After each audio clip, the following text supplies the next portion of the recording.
พูดกันถึงสิ่งธรรมดาสามัญอย่างหนึ่งซึ่งมีประโยชน์อย่างยิ่งแก่การที่จะรู้จักพระนิพพานเรียกในภาษาไทยว่าความสงัดเรียกในภาษาบาลีว่าวิเวกซึ่งในภาษาอังกฤษจะตรงกับคำว่า Solitude หรืออะไรก็แล้ว Today we will speak about one very common and ordinary thing which has supreme benefit for the purpose, supreme benefit for realizing Nibbana. In Thai this is called Kwam Sangat. In Bali it is called Viveka. And in English we can call it solitude.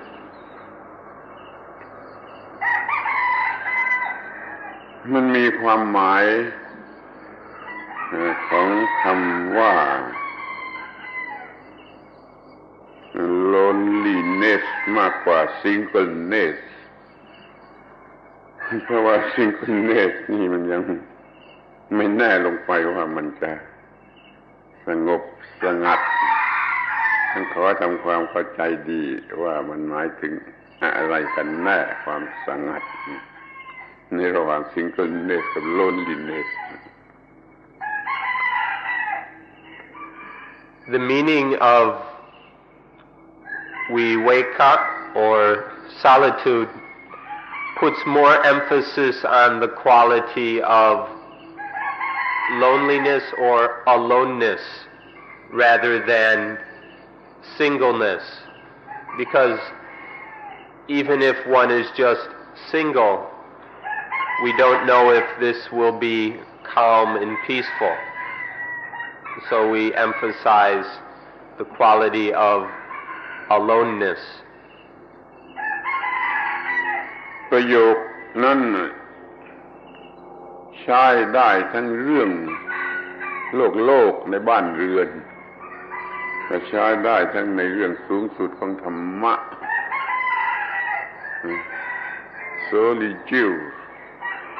is the resting place of the suffering soul. ความหมายนี้จะใช้ได้ทั้งว่าอยู่ในโลกนี่ก็ได้มีเป็นเรื่องของพระนิพพานก็ได้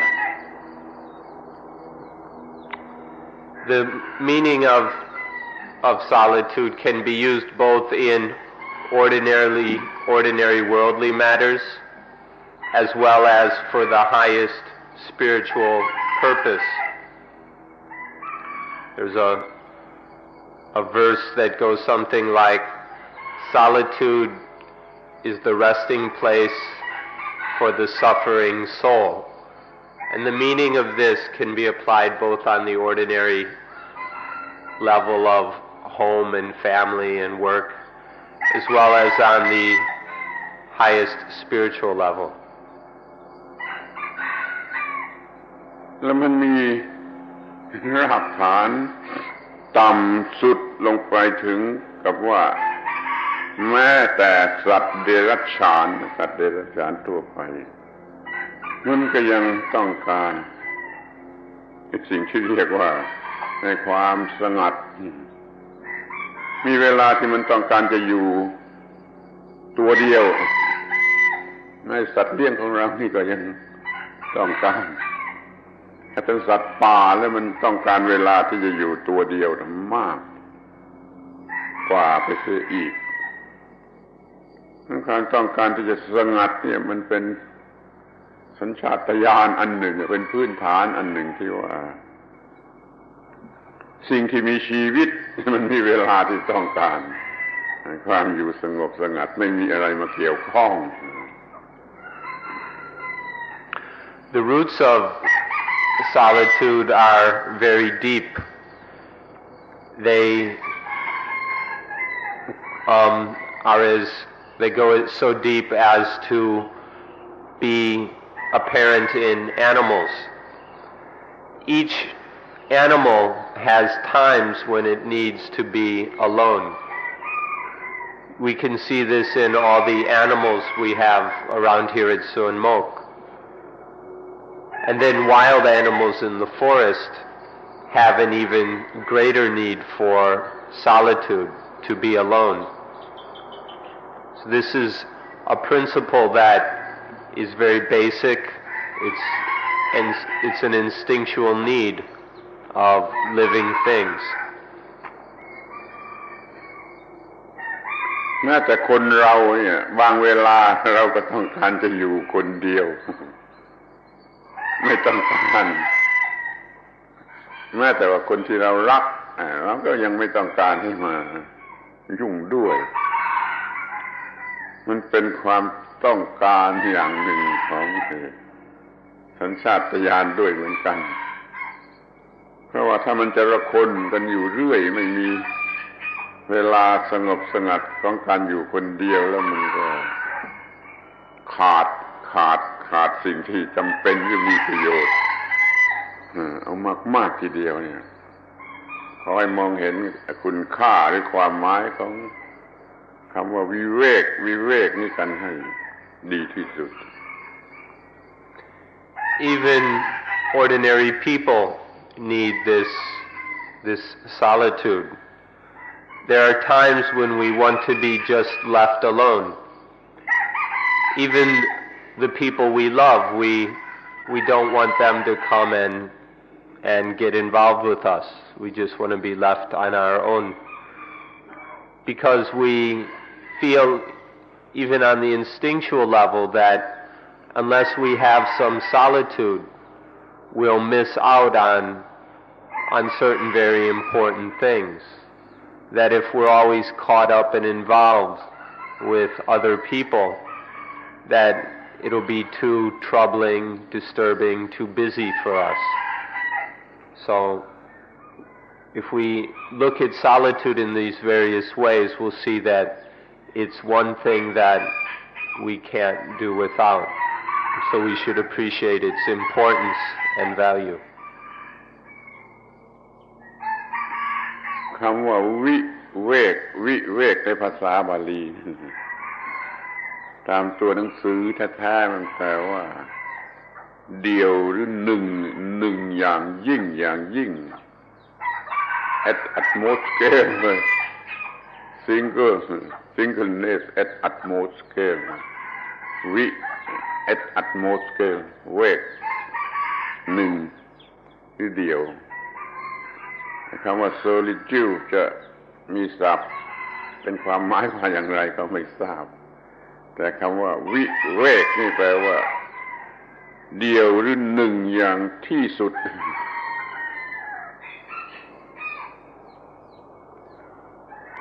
In the Pali language, this word is viveka, which comes from the part from ekha, which means one or single, and vi, which means utmost or highest. And so viveka means utmost singleness, utmost oneness, utmost solitude. Actually, the word solitude doesn't quite capture the entire meaning, but utmost or supreme singleness is what we mean by viveka. แต่ถึงอย่างไรก็ดีคำว่าวิเวกนี่ก็ยังแบ่งได้เป็น3ระดับ3ชั้นหรือ3ระดับ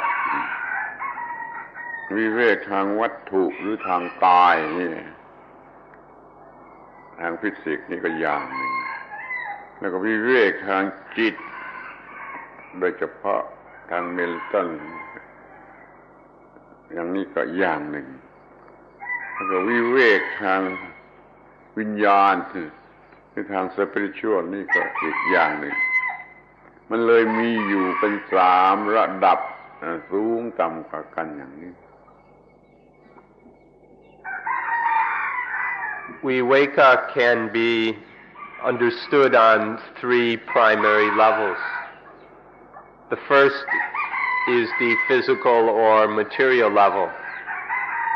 regarding our bodies. The second is the mental level, which is mental solitude. And then the third is spiritual spiritual solitude. We have these three levels for understanding the meaning of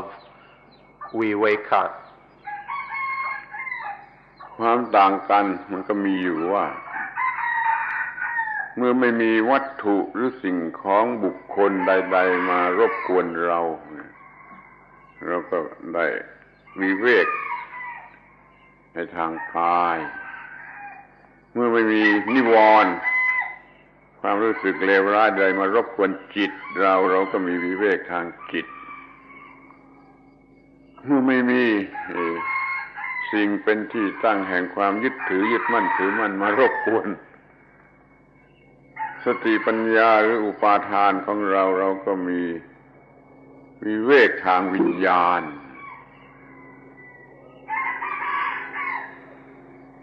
The difference between the 3 is that when there's nothing disturbing us physically, when there's nothing disturbing the body, this we call physical viveka, physical solitude. When none of the hindrances or obstructions of the mind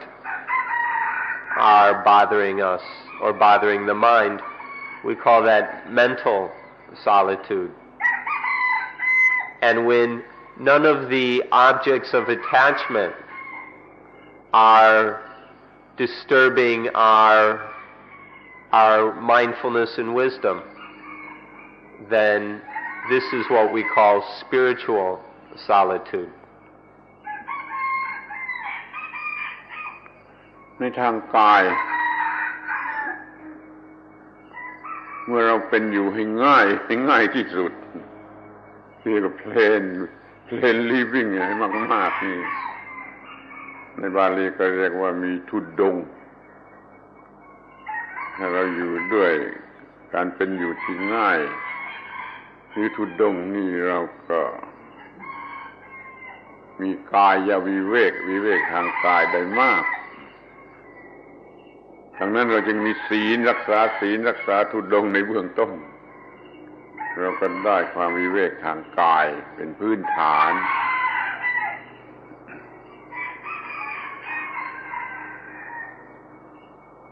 When we live in a simple way, then we will have a great deal of physical solitude. In the Pali language, this is called dhutanga, which are certain fundamental practices for living in a very simple, uncomplicated way. When we follow dhutanga practices and keep sila or moral teachings, when we keep these in a careful, relaxed way, then we have a very high degree of physical aloneness, where we're undisturbed because life is uncomplicated. We don't have to worry about things. ถ้าเราอยู่อย่างเพลนliving เราก็หากายวิเวกได้ง่ายถ้าเราอยู่อย่างluxurious living เราก็หากายวิเวกยาก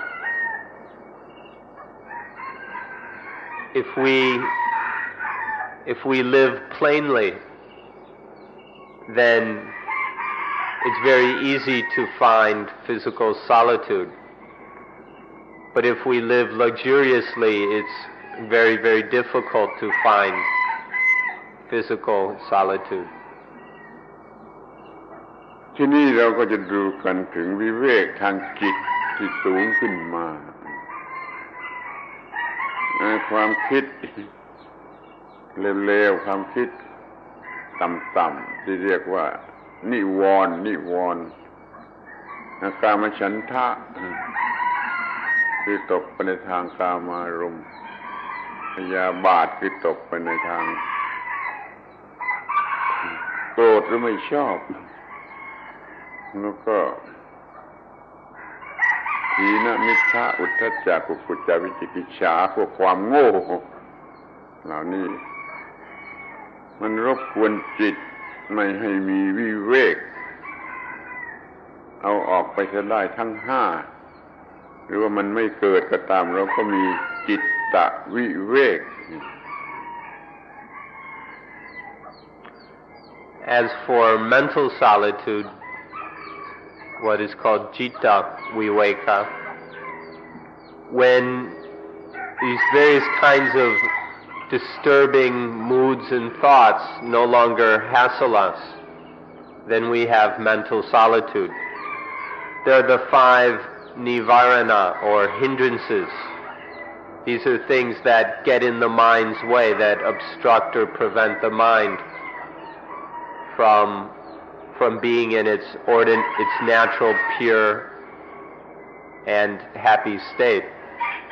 These are gamachanta, sensuality or sensuous desire, hayabata, ill will, aversion, tinamita, which is a dullness, a lazy sloppiness of mind, utacha kukucha, which is agitation, a scatteredness of mind, and then vichikicha, which is doubt. When none of these 5, when all 5 of these have been abandoned, or when they are unable to arise, or if just naturally they don't arise, then the mind is said to have solitude. Then there is mental solitude. ขอให้สังเกตให้ดีที่สุดว่านิวรณ์ทั้ง5นี่มันมีในชีวิตประจำวัน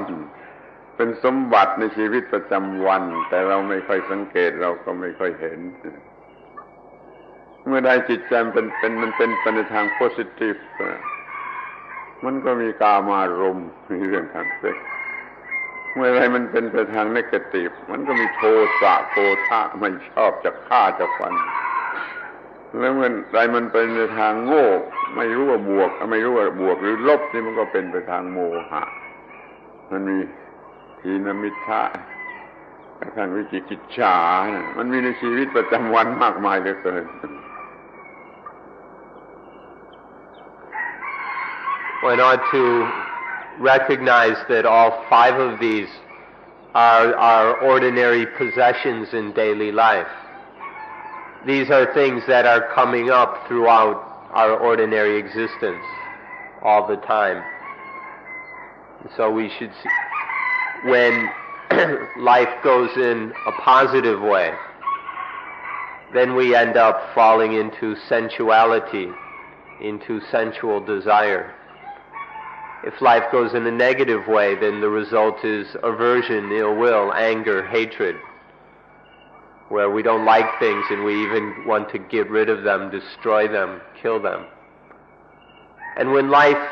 is just kind of going on and it's not clearly positive or negative, then various forms of confusion and delusion arise. And so we end up with dullness of mind or an agitated mind or doubt. These are happening all the time. Maybe not constantly, but over and over again in our ordinary lives. And they prevent us from having the peace and quiet of mental solitude. แต่ถ้าท่านประสบความสำเร็จในการทำสมาธิซึ่งท่านกำลังฝึกอยู่ถ้าท่านประสบความสำเร็จในการมีสมาธิสิ่งทั้ง5 อย่างนี้ก็ออกไปหมดไม่มีเหลือหรือว่ามันไม่อาจจะเกิดขึ้นมาได้เลยถ้ามันเกิดขึ้นมาก็ต้องออกไปหมดไม่มีเหลือนี่ประโยชน์ของสมาธิทำให้เราได้รับจิตตวิเวก If, however, you are successful in developing samadhi, the collected, calm, clear mind, if you can develop this through the practice of mindfulness with breathing, which you are working on, then these 5 hindrances will be swept away, and the mind will have its very special solitude. So through successful development of samadhi, one can easily be free of these 5 hindrances. ที่นี่ก็มาถึงอุปธิวิเวกหรือวิญญาณวิเวกตามตัวหนังสืออุปธิวิเวกก็แปลว่าวิเวกสงัดจากการถือของหนักแบกของหนักถือของหนักมีภาระหนักอยู่กับจิตนั่นเรียกว่าไม่วิเวกถ้าภาระหนักแก่จิตออกไปหมดก็เรียกว่าอุปธิวิเวกหรือวิเวกทางวิญญาณ This brings us to upati viveka, which is solitude on the spiritual level. Upati means burdens. And so to be free of all burdens, when the mind is not burdened or worn down or made heavy by any of the objects of attachment. When the mind is clinging to something, when anything is grabbed onto, then it gets carried around by the mind, and this is a burden, an unnecessary heaviness and constrictedness. And there's then no spiritual solitude. But when one lets go of all attachments, then it's like dropping all burdens. The mind is free of these things and then has spiritual solitude. การถือของหนัก เรียกว่าอุปาทานในภาษาบาลีการถือเอาไว้เนี่ยมันมีอยู่2ชนิดนั้นถ้าถือเอาไว้ด้วยความโง่หรืออวิชชาเรียกว่าอุปาทานมันก็ถือของหนักแต่ถ้าถือเอาด้วยสติปัญญาวิชาความรู้เรียกว่าสมาทานถืออย่างดีไม่มีหนักอุปาทานถือว่าด้วยความโง่แล้วมันหนักสมาทานถือว่าด้วยสติปัญญามันก็ไม่หนักเราจงมีอะไรที่ถืออะไรไว้ด้วยสมาทานอย่ามีอุปาทานแล้วมันก็ไม่มีอะไรหนัก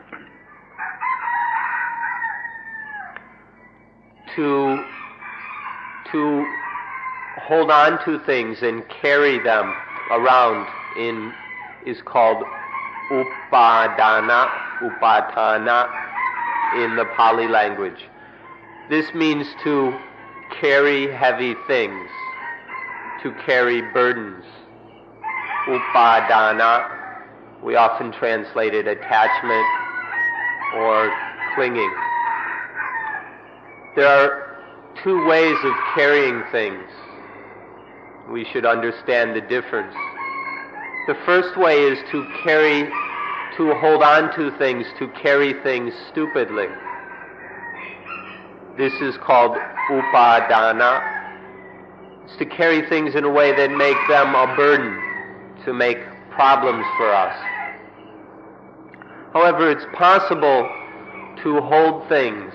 make use of them, or to carry them in a wise way. We can carry them intelligently with mindfulness and understanding. And then they're not heavy. This is called samadhana, which has nothing heavy or burdensome about it. So we have these two ways of relating to things, and the difference between the two is very important. ที่เรามีถือกันอยู่เป็นประจำวันตลอดชีวิตนี่มีอยู่สี่อย่างอุปาทานถือไว้ด้วยความโง่เขลามีอยู่สี่อย่างคือไปถือไปยึดมั่น attachment อยู่ที่กามารมณ์กามนี่อย่างหนึ่งแล้วก็ไปยึดมั่นถือมั่นอยู่ที่ทิฏฐิความคิดความเห็นความเชื่อนี่ก็อย่างหนึ่งแล้วก็ไปยึดถือด้วยความงมงาย superstitious นี่ก็อย่างหนึ่งแล้วก็ยึดถือด้วยความยึดถือว่าเราว่าของเรา egoistic concept นี่มันก็อย่างหนึ่งแล้วมันมีอยู่สี่อย่างถ้าท่านรู้จักสิ่งทั้งสี่อย่างแล้วนี่ดีและจะมีประโยชน์มากท่านจะเอาออกไปได้โดยง่าย There are four basic ways that we turn things into burdens in our ordinary life. Just as we go about the ordinary business and all that of our lives, there are four basic ways that we're grabbing onto things and carrying them around with us. In fact, there are things that we pick up when we're young and carry them with us for the rest of our lives.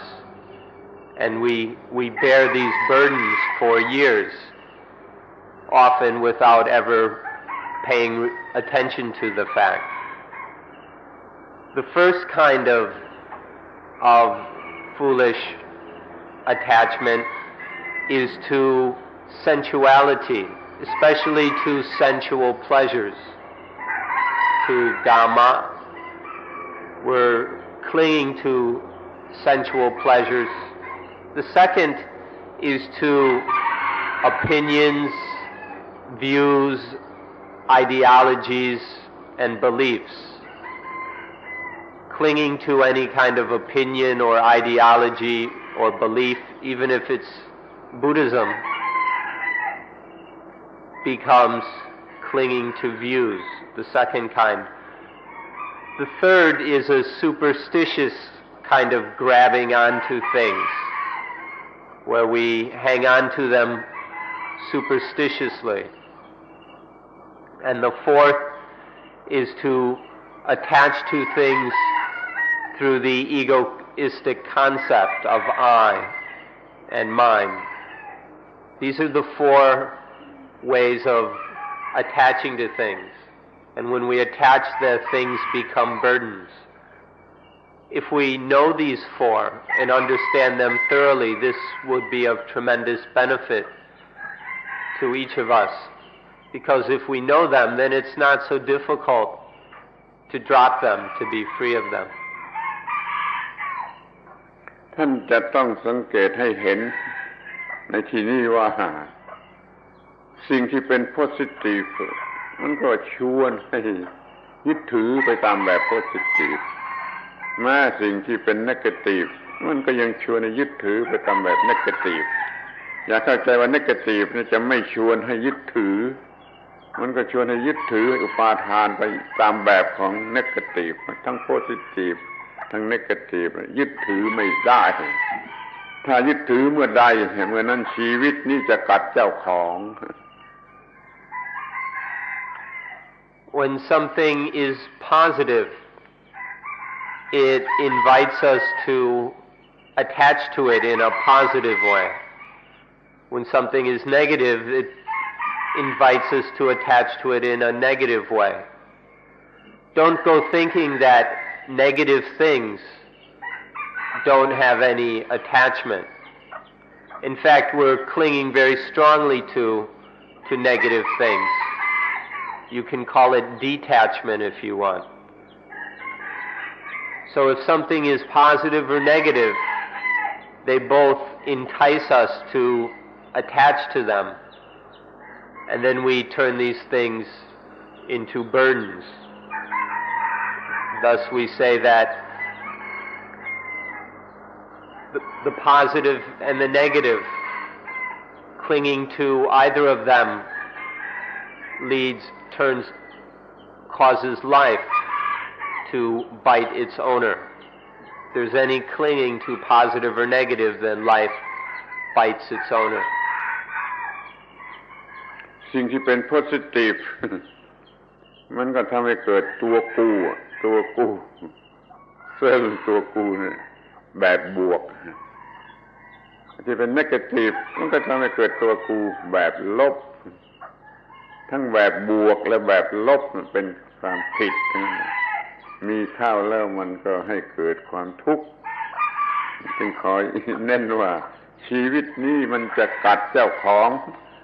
ชีวิตนี้มันจะกัดเจ้าของทั้งในแง่บวกและในแง่ลบ Something positive will stir up a positive kind of ego. Something negative will stir up a negative kind of ego.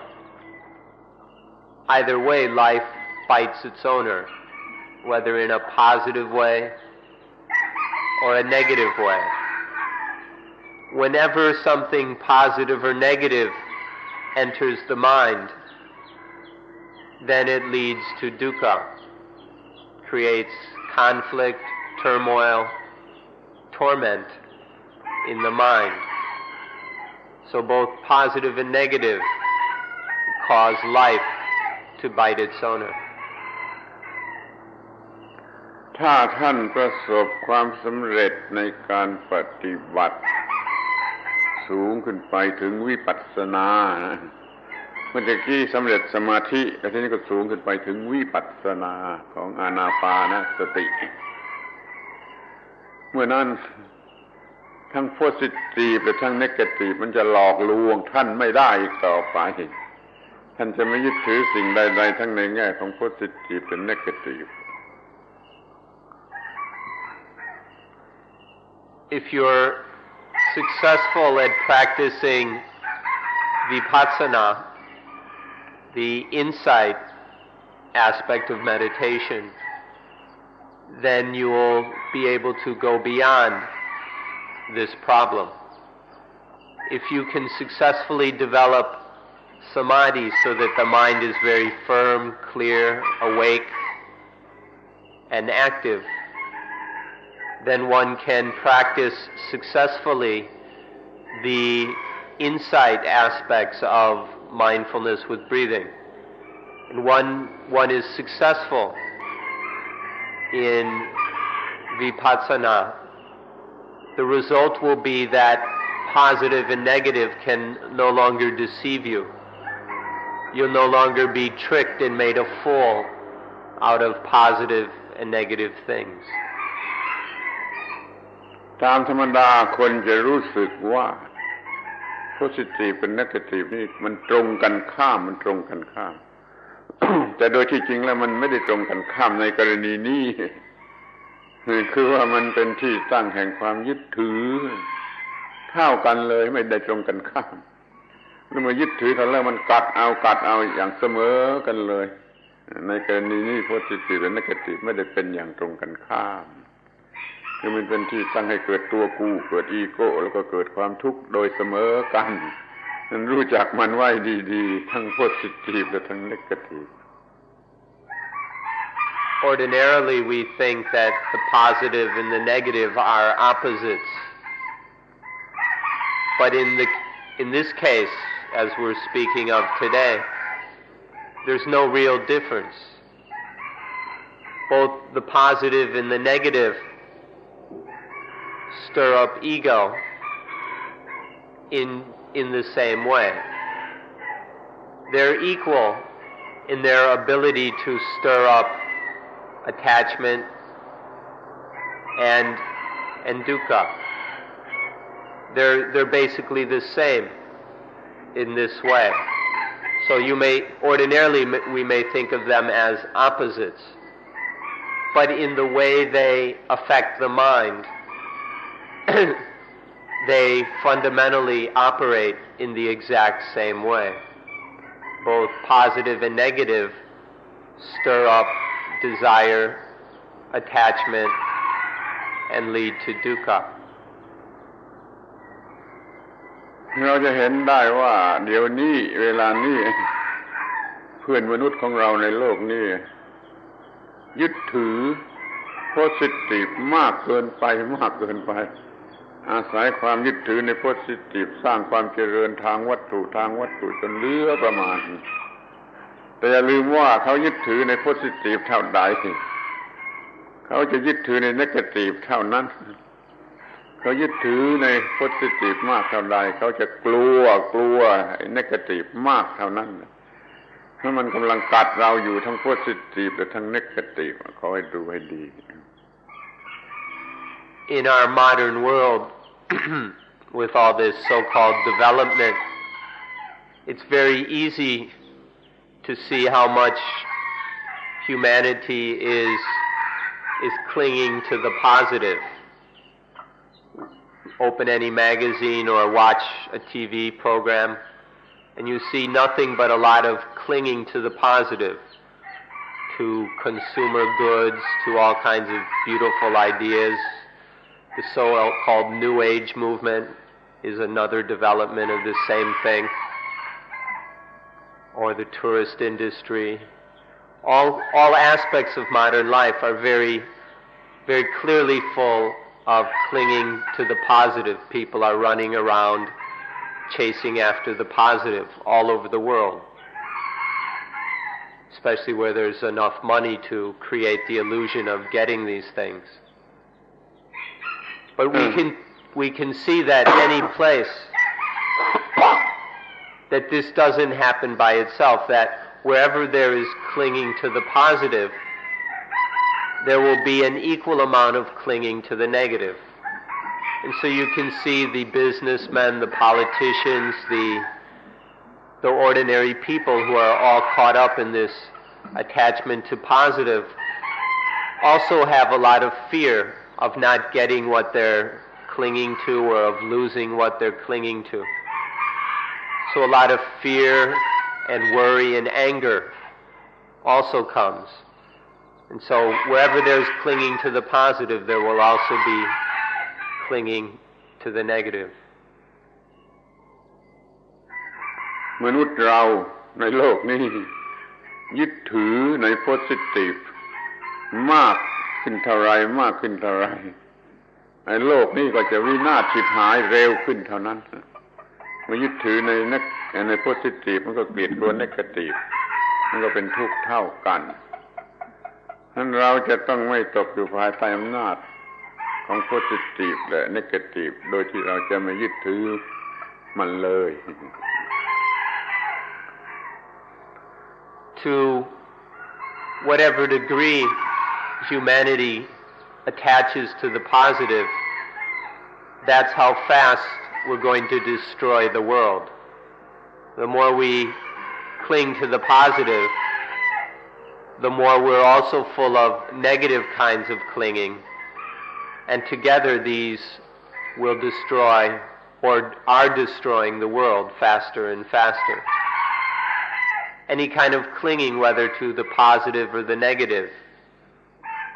brings suffering, and this is what's destroying our world. ทางรอดของเราก็คืออยู่เหนืออิทธิพลทั้งของ positive และ negative จงอยู่เหนืออิทธิพลของทั้ง positive และ negative นี่เรียกว่าเราอยู่เหนือโลกนั่นแหละเป็นทางรอดของเรานั่นแหละคือวิเวกมากที่สุดสูงสุดเมื่อเราอยู่เหนืออิทธิพลทั้งของ positive และ negative. All around us, the world is full of things with positive and negative qualities. This is the world that we live in. When our mind, through wisdom, is no longer caught up in these positive and negative things, then we say that the mind is above or beyond positive and negative. This is our way to survival or to salvation, to be above and beyond this power of positive and negative. This is the meaning of being spiritually alone, where nothing positive or negative can disturb the mind. This is what is necessary for our survival. Positive มันก็ให้เกิดอีโก้อย่างบวก Negative มันให้เกิดอีโก้อย่างลบทั้งอีโก้บวกทั้งอีโก้ลบมันกัดทั้งนั้นหาความว่างหรือวิเวกความสงบไม่ได้ The positive leads to a positive sort of ego. The negative leads to a negative sort of ego. Either way, there's an ego, and when there's an ego, the mind gets bit. When there's ego, the mind is not free, is not void, and so it can find no real peace. ขอให้จำคำสำคัญที่สุดไว้ว่าที่ไหนเมื่อใดมีอีโก้เมื่อนั้นที่นั้นไม่มีที่สงัดไม่มีวิเวก Should remember the most important sentence that wherever there is ego, there is no solitude.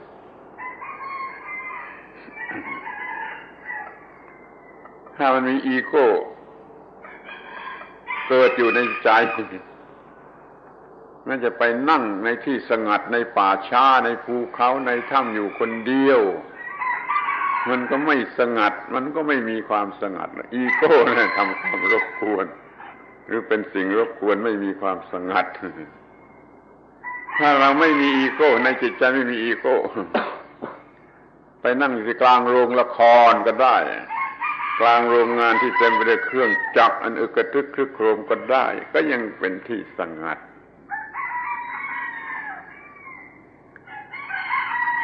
If there is ego in the mind, even if we go and sit in a cave in the mountains or stay at the charnel grounds or deep in the forest,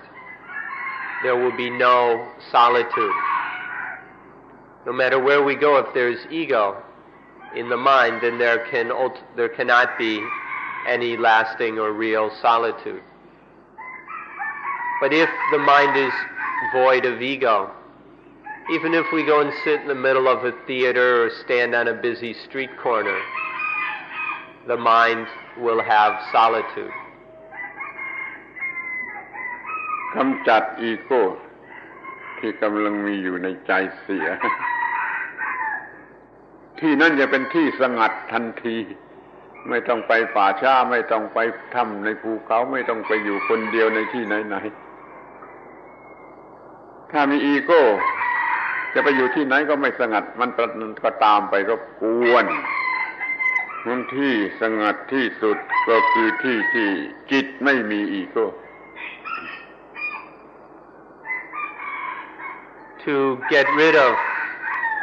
the ego that's in the mind, any ego that arises in the mind, to get rid of it is to experience solitude immediately. One doesn't have to go up into the mountains and live like a hermit or hang around funeral grounds or anything like that. To find real solitude, what one has to do is to drop ego, to toss the ego out of the mind. And then wherever one is, whatever one is doing, there immediately is viveka, solitude or aloneness. ถ้าท่านประสบความสำเร็จในการทำสมาธิวิปัสสนา ของอานาปานสติที่ท่านกำลังฝึกอยู่ถ้าท่านประสบความสำเร็จในสมาธิและวิปัสสนานี้ทั้งโลกเป็นที่สงัดแก่ท่าน If you are successful in practicing, in developing samadhi, which leads to vipassana insight through your practice of mindfulness with breathing, if you're successful in this, then the whole world will be a place of solitude and peace for you. เราดูกันทีละอย่างมีสมาธิตามที่กล่าวไว้ในบาลีถ้ามีสมาธินั่งอยู่ที่นี่เกวียนแบบโบราณแบบโบราณที่ลากไปว่า500เกวียนผ่านไปข้างๆเรานี่ก็ไม่ได้ยินจะยิ่งไปกว่านั้นนั่งสมาธิอยู่ที่นี่ฟ้าผ่าลงมาที่นี่วัวควายตายเป็นฝูงอันนี้ก็ไม่ได้ยินนี่สมาธิมีอำนาจสามารถที่จะเกิดวิเวกทางจิตได้ถึงอย่างนี้ We can look at a few examples of each of these. In the old Pali scriptures, there are listed examples of if one can sit here with samadhi, if there is genuine samadhi, a caravan of 1,000 ox carts. And if you've ever seen an ox cart, they have these big, heavy wooden wheels, and they squeak and rattle and make all kinds of noise. 500 of these can pass, and if one has samadhi, one just sits there and doesn't hear a thing, even if they pass right by one. Or there's another example where a lightning bolt crashes down right next to one, killing a bunch of buffaloes and cattle. And if there's sufficiently deep samadhi, one doesn't hear a thing. These are examples of the kind of solitude that can arise from strong samadhi, from a mind that's really firmly collected, very calm mind. ที่นี่ก็มาถึงวิเวกโดยวิปัสสนาอย่างที่กล่าวแล้วถ้าเรามีวิปัสสนาถึงที่สุดสิ่งที่เป็น positive และ negative ทั้งสองอย่างก็ทำอะไรเราไม่ได้จิตได้รู้ถึงสิ่งสูงสุดอันหนึ่งที่เรียกเป็นบาลีว่าอตัมมยตาอตัมมยตาคำนี้แปลว่าอะไรๆกระทำแก่จิตไม่ได้ positive ก็ทำแก่จิตไม่ได้ negative ก็กระทำอะไรแก่จิตไม่ได้ produce อะไรก็ไม่ได้ made อะไรก็ไม่ได้แก่จิตนี่เรียกว่ามีอตัมมยตานั่นคือวิเวกที่สุดวิเวกที่สุดวิเวกอย่างนี้เป็นชื่อของนิพพาน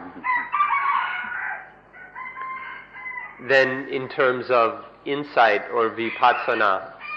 once the mind is really stable and clear, and then we can see things as they genuinely are, then we no longer see things through the illusion of positive and negative. When we see things directly, then we see them as they are, and then the mind gets out of this trap, this illusion of positive and negative. And when the mind can see things in this way, then the positive and the negative have no power over this. This has a special name in the Pali language. It's called atammayata, which means that nothing at all can do anything to the mind. When nothing can cook up the mind, when nothing can produce results in the mind, when nothing can make the mind be like this or like that, when things have no power over the mind, when the mind is in this state of, which we can call unconcoctability, when the mind has a Dhammayata, nothing can mess with it, nothing can cook it up. This is the highest meaning of viveka. When the mind has this adhammayata, this unconcoctability, then there is perfect solitude. And solitude on this level is a synonym for nibbana or nirvana. พระพุทธเจ้าได้ตรัสถึงคำว่าอตัมมยตาอตัมมยตาสมถะนี่มากมายเหลือเกินแต่แล้วมันก็ไม่มาอยู่ในวรรคบิลารีทางคำพูดของคนเราในโลกนี้เราไม่ได้ยินคำนี้มันควรจะมาอยู่ในคำพูดของมนุษย์เรานี้เช่นว่า spiritual equilibrium unconcoctability of the mind unconditionability of the mind ควรจะเป็นคำธรรมดามาอยู่ในคำที่เราพูดจากันอยู่มาอยู่ใน dictionary ของเรานั่นแหละไอ้วิเวกที่สุดมันจะมาอยู่กับเราเป็นที่เข้าใจเป็นที่รู้จักแจ่มแจ้งกับเรา Now the Buddha talked about adhammayata both directly and indirectly in great detail. But although he spent a lot of time looking into this matter, it hasn't come down in our ordinary vocabularies. When it comes to ordinary people, they never talk about it, they never give any attention to adhammayata. So we need to bring this into our everyday vocabularies. We can talk about spiritual equilibrium, unconcoctability, unconditionability. Or there are other words that convey the same relative meaning. We need to bring these into our everyday vocabularies, to be talking about these things, paying attention to them in our ordinary lives. We need to get these words into the dictionaries of our various languages. ท่านก็เคยได้ยินคำว่า equilibrium equanimity อะไรเหล่านี้ท่านเคยได้ยินแต่มันไม่สูงถึงระดับที่เป็น spiritual คืออยู่เหนืออิทธิพลของ positive และ negative ขอให้ equilibrium ของเรานี่มันมีอิทธิพลสูงอยู่เหนืออิทธิพลของ positive และ negative นั่นก็คือวิเวก solitude อันแท้จริงมันจะเป็น resting place of suffering soul จะไม่มีความทุกข์เหลืออยู่เลย Now I'm sure you've all heard of words like equilibrium or equanimity, but you've probably never heard them on the highest level. You've probably never discussed them on a truly spiritual level, which is the mind that's totally free of positive and negative. Lots of people talk about balance, but on a relatively low level.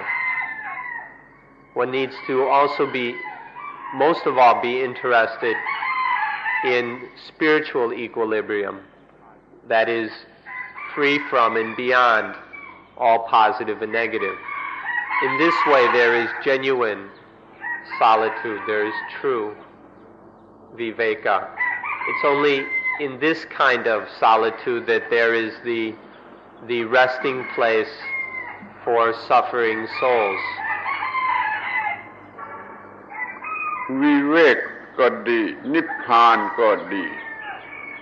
ไม่ได้แปลว่าตายไม่ได้เกี่ยวข้องกับความตายไม่เกี่ยวข้องกับความตายแต่ว่ามันไม่เกี่ยวข้องกับความทุกข์โดยประการทั้งปวงเพราะมันอยู่เหนืออิทธิพลของ positive และ negative ฉะนั้นมันจึงเย็นเย็นเย็นเย็นเย็นในความหมายพิเศษมันเคว้นช์ถึงที่สุดที่มันจะเคว้นช์ได้นั่นน่ะคือวิเวกนั่นน่ะคือนิพพาน Whether we wake up or nibbana, neither of them have anything to do with death. What they mean is that there is no dukkha. Ultimately, the meaning of both viveka and dukkha is that the mind is totally free from, or of nibbana, is that the mind is totally free from all dukkha. So these words don't mean death. They mean a coolness, a peacefulness, where the mind isn't troubled or pained by anything. We call this quenching, where the mind is quenched. It's not dead. It's just quenched. All the fires are put out. เมื่อประสบความสำเร็จในอานาปานสติเราจะได้รับธรรมะที่มีประโยชน์ที่สุดหรือเครื่องมือที่มีประโยชน์ที่สุดที่เรียกว่าธรรมะ4อย่างนะอย่างที่1คือสติและอย่างที่2คือสัมปชัญญะอย่างที่3คือปัญญาอย่างที่4คือสมาธิ4อย่างนี้จะเรียงลำดับอย่างไรก็ได้แล้วแต่เหตุการณ์ถ้าเหตุการณ์อย่างนี้เราเรียงลำดับอย่างนี้เหตุการณ์อย่างนี้เราเรียงลำดับอย่างนี้คือไม่แน่นอนว่าจะเรียงลำดับอย่างไรเพราะว่าเราต้องเอามาใช้ให้ตรงกับเหตุการณ์ในกรณีทั่วไปเราก็มีสติระลึกได้ก่อนแล้วเราก็ไปเอาความรู้หรือปัญญามาปัญญาก็มาทำหน้าที่เป็นสัมปชัญญะแก้ไขสถานการณ์นั้นถ้ากำลังไม่พอก็สมาธิมานี่สิ่งประเสริฐสูงสุดที่จะเป็นเพื่อนที่ดีที่สุดของเราคือสติสัมปชัญญะปัญญาสมาธิถ้าท่านประสบความสำเร็จในอานาปานสติท่านจะมี4อย่างนี้เหลือเฟือเหลือใช้เหลือเฟือแล้วท่านจะควบคุมชีวิตนี้ให้มีวิเวกได้ไม่มีความทุกข์ความร้อนไม่มีอะไรที่เป็นปัญหาอีกต่อไป If you practice mindfulness with breathing diligently and correctly, you'll be more and more successful, and this will lead to 4 things. You'll get 4 very valuable things from this practice. The 4 are sati, mindfulness, panya, intuitive wisdom, sampajanya, which is wisdom in action, a specifically applied wisdom, and samadhi, the collected mind, which is firm yet active. Through practicing mindfulness with breathing, these are the natural results of a correct practice. And then these are of tremendous benefit in how we live our lives. We have this group of 4 things. The order in which we list them is flexible. It depends on the situation. In some situations we list them in one way, in other situations in other ways. But generally, we begin with sati. How we list them just depends on how they need to be used. And in ordinary circumstances, it begins with sati. Mindfulness then recollects wisdom, brings wisdom to the situation. That general wisdom that we have developed then is applied to the specific situation, just the wisdom necessary for dealing with this situation. and that is called sampajanya, this special application of wisdom. And then to supply the necessary strength and power, there is samadhi. So these four things work together in dealing with all the circumstances of our lives. These are developed through a good practice of mindfulness with breathing. And then once we have these four, they will enable us to live life with viveka. ท่านสังเกตให้ดีว่าถ้าท่านกำหนดลมหายใจตามแบบของอานาปานสติทุกขั้นที่สอนในเรื่องอานาปานสติท่านก็จะมีสติมากพอแล้วคำว่าสติคำนี้มันแปลว่าความเร็วแห่งลูกศรมันเป็นภาษาโบราณอินเดียมันรู้จักเพียงแค่ลูกศรมันไม่รู้จักปืนมันไม่รู้จักไฟฟ้าถ้าเปรียบกับเดี๋ยวนี้ก็มีความเร็วเท่ากับกระแสไฟฟ้าที่มีความเร็วขนาดนั้นนะความเร็วในการที่จะระลึกได้ว่าอะไรเป็นอะไรเป็นอะไรเนี่ยคือระลึกปัญญาสติไปเอาปัญญามาทันท่วงทีด้วยความเร็วแห่งลูกศรสติตามธรรมดาก็มีตามสัญชาตญาณมันก็มีแต่มันไม่พอมันเล็กมันน้อยเกินไปตามสัญชาตญาณไม่พอใช้ต้องdevelopอย่างนี้เรื่อยไปจนท่านจะมีสติที่สมบูรณ์ที่สุดไปเอาความรู้คือปัญญามาได้ทันเวลาอย่างกับความเร็วของไฟฟ้าอะไรทำนองนั้น If you are able to be mindful of the breathing, if you can note and track the breathing through every one of the lessons of mindfulness with breathing, the result will be a mindfulness which is highly developed. The meaning of sati comes from the speed of an arrow. In the old days, all they knew of the fastest thing around was arrows. They didn't have guns or electricity or anything. But the meaning is something which is incredibly fast. And sati that is properly developed is then as fast as the fastest electric current or fast as a laser or whatever. If we develop this, then sati is always fast enough to go to wisdom and bring wisdom to the situation that's confronting us. In fact, we all have sati to begin with, but it's just an ordinary level. There's not enough of it. It's too slow.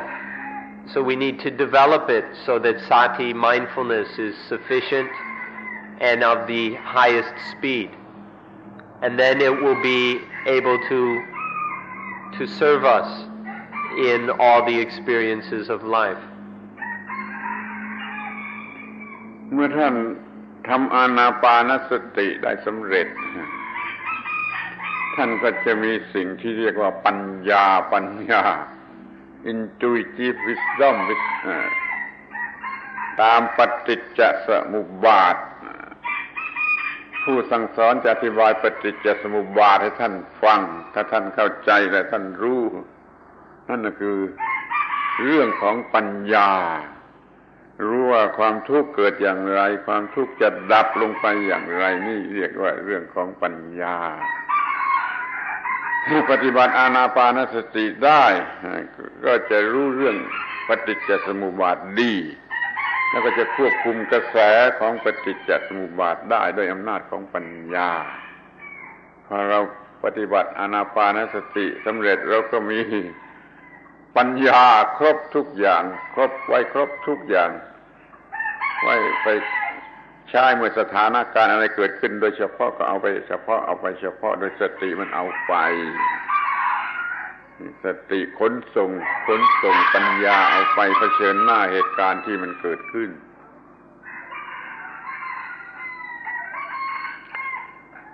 Further,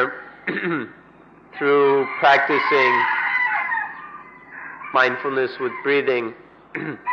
one will come to a very deep understanding of paticca samuppada, or dependent origination. Your instructors have explained this to you so that you have an idea what it's about. The more deeply we practice mindfulness with breathing, the more apparent dependent origination will be for us. We'll see more and more clearly how dukkha arises and how dukkha is quenched. And this is the essence of wisdom. So understanding dependent origination, this is what wisdom is about. And this we will be developing. So that then whatever the situation, mindfulness will recollect this wisdom. Mindfulness is like the vehicle of wisdom, and it brings wisdom, it transports wisdom to the situation in front of us, so that we know how to deal with it in a way that no dukkha will arise. ทีนี้เราก็จะดูต่อไปถึงสัมปชัญญะในตู้ยาของเรามียาทุกอย่างแต่พอเราจะกินยาเรากินอย่างเดียวเท่านั้นเราไม่อาจจะกินยาทุกอย่างแล้วมันไม่มีประโยชน์อะไรเราเลือกออกมาเฉพาะอย่างหรือว่าเรามีอาวุธมากมายหลายอย่างอาวุธครบหลายอย่างแต่ที่เราจะใช้เฉพาะอย่างเท่านั้นนี่ปัญญามากมายครบทุกอย่างแล้วสติก็ไปเลือกเอามาเฉพาะที่จะมาใช้กับกรณีนี้ที่จะแก้ไขกรณีนี้ปัญญาเอามาเฉพาะเหมาะแก่กรณีนี้นั่นแหละคือสัมปชัญญะ Next, we should look at sampajanya, or wisdom in action. Wisdom is like medicine in the medicine chest. In our house, we have a place where we store all kinds of medicines and things. There's a big variety of them. And when one gets sick, one doesn't go and take all of the medicine in the chest. One needs to choose the appropriate medicine for our ailment. So wisdom is like all the medicine in the chest. Then mindfulness chooses the right medicine and brings it to the situation. This specific cure for what ails us, this is called sampajanya. The specific wisdom that is needed to cope with this situation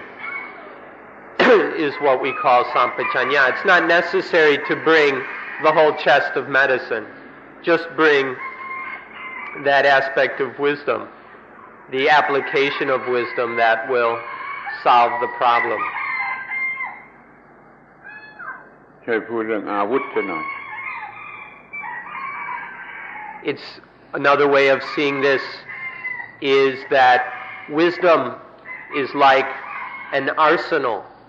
of all kinds of weapons for dealing with any enemy that attacks us.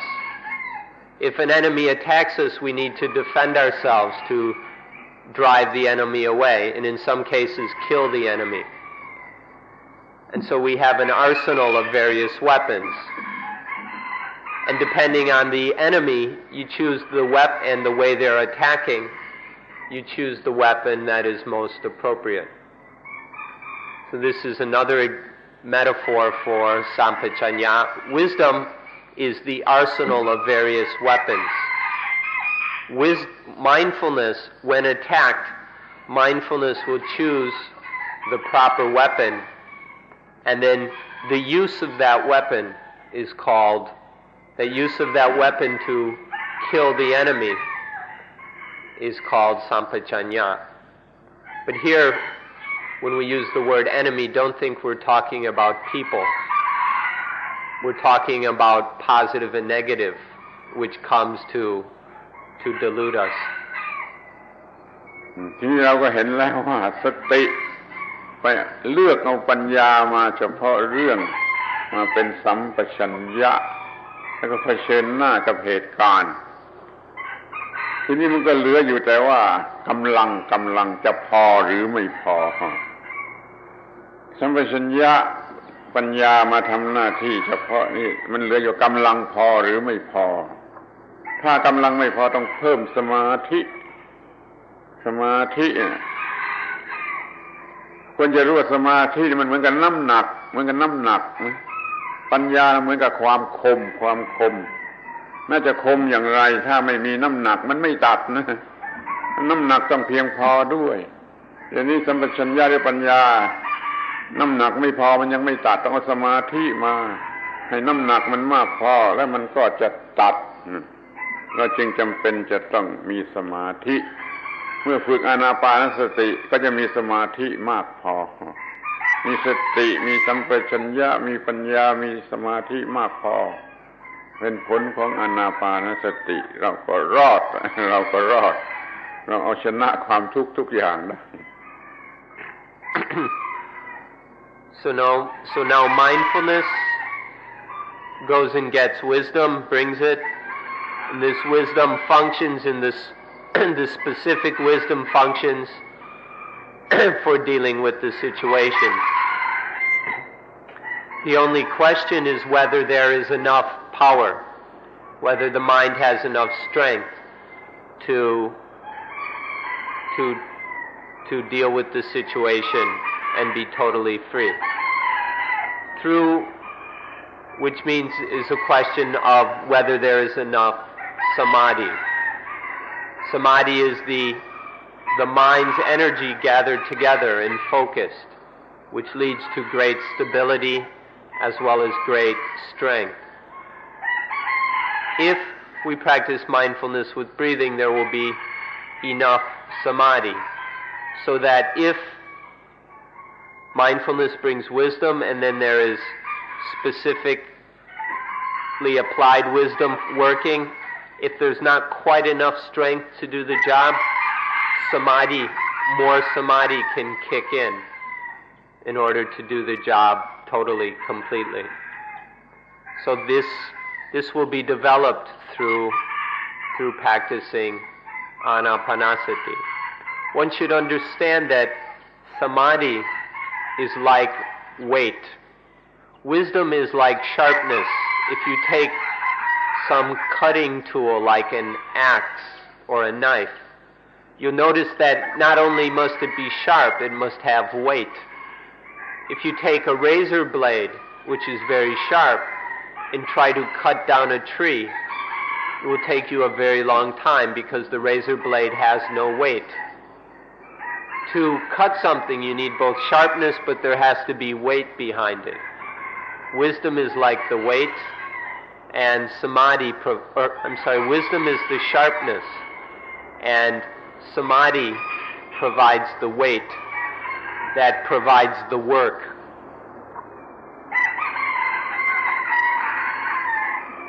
ต้องสังเกตให้เห็นความเนื่องกันของสิ่งทั้งสี่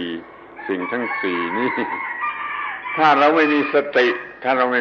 ติไอ้ความรู้หรือปัญญาของเราก็เป็นหมันก็ไม่ได้เอามาใช้ปัญญาก็เป็นหมันถ้าเราไม่มีสมาธิเราไม่มีกำลังปัญญาก็ไม่ตัดไม่มีอำนาจที่จะตัดสัมปชัญญะก็ไม่มีอำนาจที่จะตัดมันก็เป็นหมันอีกเหมือนกันสติไปเอามาให้ได้ทันเวลาให้สมาธิให้กำลังพอความคมมันก็ตัดเราจึงต้องอาศัยทั้งสี่อย่างนี้ขาดอย่างใดอย่างหนึ่งไม่ได้ One should observe the interconnectedness of these four things. If there's no sati, then any wisdom we have is a waste. No matter how much we've studied or know how much we've meditated, in real life, if there's no mindfulness, then all of our understanding is useless. Or if there's no samadhi, we can be very wise, but if there's no samadhi, the mind isn't firm and clear, then the wisdom won't have the strength to deal with any problems. And wisdom itself can't develop without mindfulness, without samadhi. So all of these are interconnected. To function, we need all four together. Just to have two or three isn't enough. We must develop all four of them and develop them in a way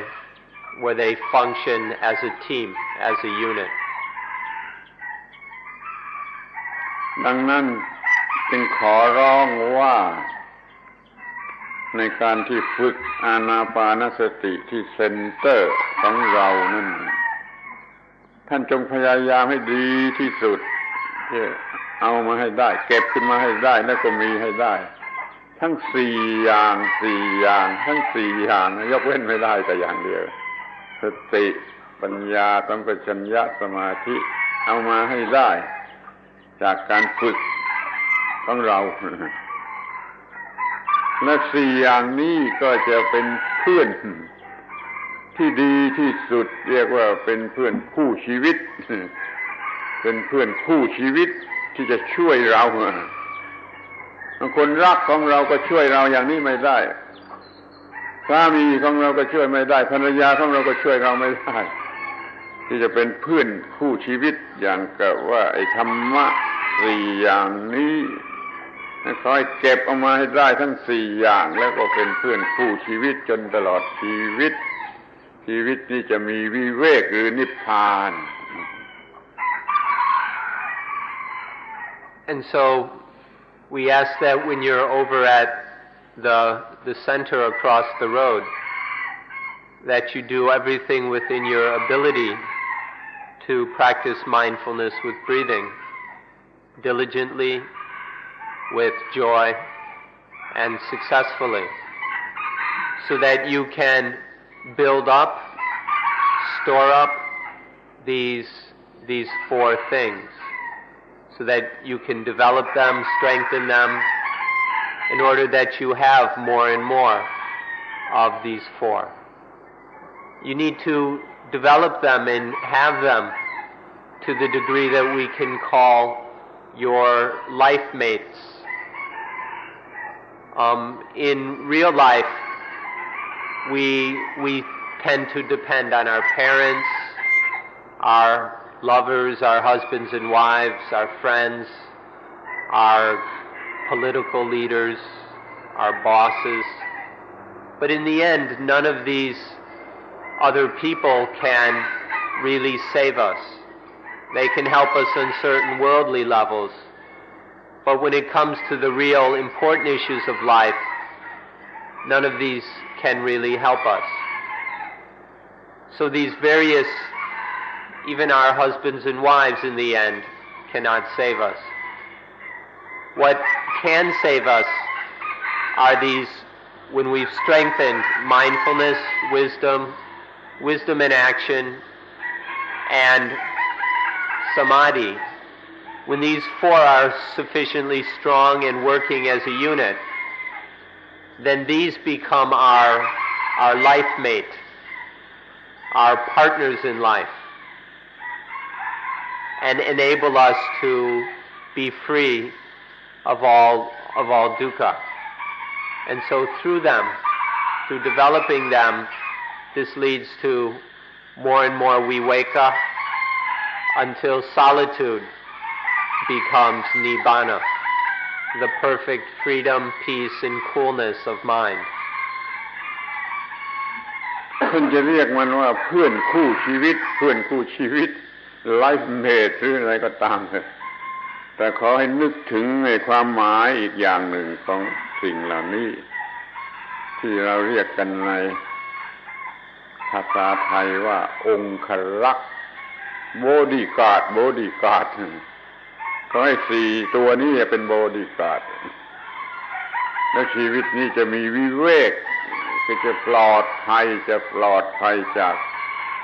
สิ่งรบกวนหรือความทุกข์หรืออะไรทั้งหมดให้มีสี่อย่างนี้สติปัญญาสัมปชัญญะสมาธิขอแสดงความหวังอย่างยิ่งว่าให้ท่านปฏิบัติอานาปานสตินะแล้วก็ประสบความสำเร็จในการมีสี่อย่างนี้เป็นไลฟ์เมทก็ได้เป็นบอดี้การ์ดก็ได้ขอให้สำเร็จ We can call them life mates or partners in life if we like, or another word we can also call them bodyguards. If you have these four bodyguards, you'll be totally free of all dangers. There won't be anything that can disturb you or harm you if you have these four bodyguards: mindfulness, wisdom, specifically applied wisdom, and samadhi, the collected, concentrated mind. With these four bodyguards, we wake up becomes perfect. Nothing is disturbing the mind. The mind is totally at peace. เมื่อมีธรรมะสี่อย่างนี้เป็นองครักษ์อย่างนี้แล้วไม่มีอะไรกัดท่านได้โพสิทีฟก็กัดไม่ได้เนกาทีฟก็กัดไม่ได้อะไรแล้วก็กัดท่านไม่ได้นี่ก็ชีวิตไม่กัดเจ้าของนี่ประโยชน์สูงสุดของมันก็คืออย่างนี้ When you have these four as your bodyguards, then nothing can bite you. The positive can't bite you, the negative can't bite you. Nothing will be biting. All the things in your life, none of them will bite you. None of them will bite their owners. This is the highest thing there is in life, where nothing is biting its owner, where to live life without life turning on its owner. This is the result of having these four bodyguards. ท่านจะเห็นได้แล้วว่าท่านจะเห็นได้เองแล้วว่าวิเวกมันก็คือเสรีภาพหรืออิสรภาพนั่นเองไม่มีวิเวกก็ไม่มีเสรีภาพไม่มีอิสรภาพต้องคอยพยายามมีวิเวกนี่ให้จนได้แล้วมันจะมีหมดปัญหาจะเป็นมนุษย์ที่สมบูรณ์ Man perfected จะเป็นมนุษย์ยอดสุดมนุษย์สมบูรณ์ที่เรียกว่าพระอรหันต์แล้วแต่จะเรียกเพราะว่าเรามีรอดออกไปได้โดยวิเวก Emancipation จากปัญหาทุกอย่างความทุกข์ทุกอย่างรอดออกไปได้เพราะสิ่งที่เรียกว่าวิเวกดังนั้นวิเวกก็คือเสรีภาพหรืออิสรภาพ You can see for yourself that viveka or solitude also means freedom. It means independence. That through viveka, the mind is emancipated from all the things that enslave it, all the things that bind it, all the things that harm it. So in viveka there is also perfect freedom. When there is total viveka, then there is perfect freedom. And this is the perfection of humanity. This is to be a perfected human being, or an arahant, the highest development of human life. So in viveka, in solitude, there is freedom. ในการฝึกที่เซ็นเตอร์ของเราผู้สอนก็จะแนะเรื่องปฏิจจสมุปบาทก่อน นี่มันเป็นเรื่องฝ่ายทฤษฎีรู้ว่าความทุกข์เกิดอย่างไรความทุกข์ดับอย่างไรรู้เรื่องปฏิจจสมุปบาทดีแต่เราก็ยังบังคับมันไม่ได้เราไปฝึกอานาปานสติฝึกอานาปานสติทั้งเรามีสติปัญญาสัมปชัญญะสมาธิเดี๋ยวเราจะบังคับกระแสแห่งปฏิจจสมุปบาทได้คือเราควบคุมกระแสแห่งปฏิจจสมุปบาทได้ให้ไม่เกิดทุกข์นะแล้วถ้าจะเกิดก็เกิดแต่ความไม่มีทุกข์มันเรียกชื่ออย่างหนึ่งซึ่งคุณจะไม่เคยได้ยินว่าปฏิจจนิโรธอันนี้ปฏิจจสมุปบาทมันเกิดขึ้นปฏิจจนิโรธมันดับลงมีสติปัญญาสัมมาสมาธิแล้วเราก็จะทำให้ปฏิจจสมุปบาทมันกลายเป็นลงมันเป็นดับลงความทุกข์มันดับลงนี่ปัญหามันก็หมดเราควบคุมความทุกข์ได้ทุกอย่างทุกประการชีวิตนี้ไม่มีปัญหาใดๆเหลืออยู่นี่คือวัตถุประสงค์ที่แท้จริงเป็นอย่างนี้ At our center, your instructors began with explaining to you dependent origination or paticca samuppada. This is, at least at first, the basic theory or perspective we need in order to meditate correctly. At first we can understand dependent origination theoretically, but there isn't much we can do about it.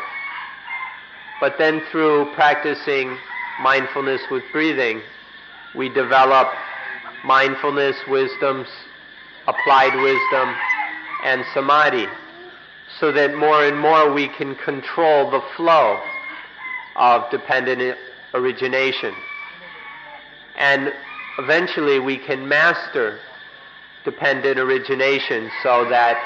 it only arises if we want it to.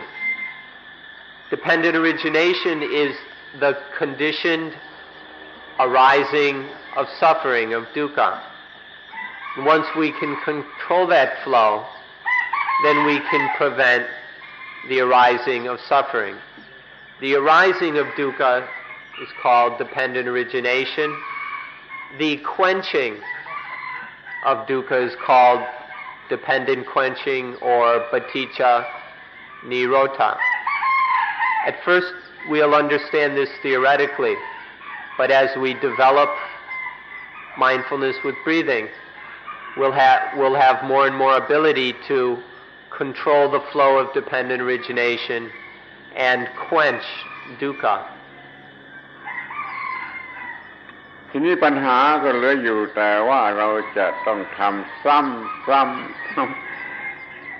พระพุทธเจ้าท่านตรัสมากเรื่องนี้ว่าพหุลีกตาภาวิตาคือทำซ้ำจนว่าเราจะมีอำนาจเหนือมันเดี๋ยวนี้เราเพียงแต่เรียนศึกษาครั้งแรกมันยังไม่พอไม่สำเร็จเราต้องซ้ำเรียนไปเรื่องปฏิจจสมุปบาทซ้ำแล้วก็ปฏิบัติอานาปานสติซ้ำเรียนก็เรียนปฏิจจสมุปบาทซ้ำปฏิบัติอานาปานสติซ้ำแม้ท่านจะไปจากที่นี่แล้วก็ขอร้องให้ซ้ำทำความเข้าใจเรื่องปฏิจจสมุปบาทและปฏิบัติอานาปานสติจะมากลับมาใหม่อีกก็ได้มาทำความเข้าใจซ้ำปฏิบัติซ้ำจนให้สำเร็จประโยชน์ขอให้ท่านพยายามซ้ำจะเป็น repeat emphasize อะไรก็ตามซ้ำให้มันสำเร็จประโยชน์ให้จนได้ขอแสดงความหวังว่าท่านทั้งหลายทุกคนจะประสบความสำเร็จในเรื่องนี้ One last thing that we need to mention is that it's necessary to repeat all of this over and over again. It's not enough just to walk into a 10-day course and then walk away and forget everything. That won't get us very far. The Buddha pointed out over and over again that it's necessary to just keep going through this, to keep practicing over and over again, so that we go deeper and deeper and deeper until we're finally successful.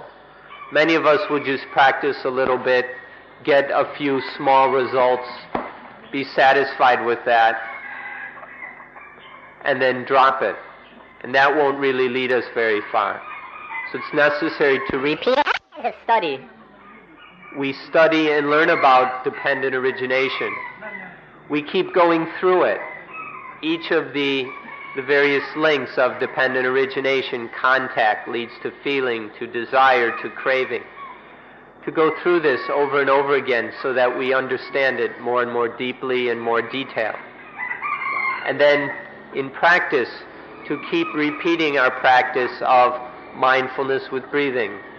All the various lessons, to go through them over and over again until mindfulness, wisdom, and samadhi are perfected. Unless we're able to totally eliminate attachment, we need to keep repeating these over and over again. In terms of study, dependent origination, in terms of practice, mindfulness with breathing. ท่านจะต้องทำกับมันอย่างวิทยาศาสตร์ไม่ใช่เพียงแต่เชื่ออย่างนี้ไม่ได้เพราะว่าปฏิจจสมุปบาทก็ดีอานาปานมันเป็นกฎของธรรมชาติซึ่งใครบังคับไม่ได้แก้ไขไม่ได้เราได้แต่ปฏิบัติตามนั้นท่านต้องไม่ใช่เพียงแต่เชื่อท่านต้องทำมันอย่างวิทยาศาสตร์เข้าใจและปฏิบัติและควบคุมมันให้ได้นี่จึงจะสำเร็จประโยชน์ Now when studying and practicing these things, you must do so scientifically. It's not enough just to believe what is being said, for whether because you like to believe things or because it's presented logically or for whatever reason, belief isn't enough.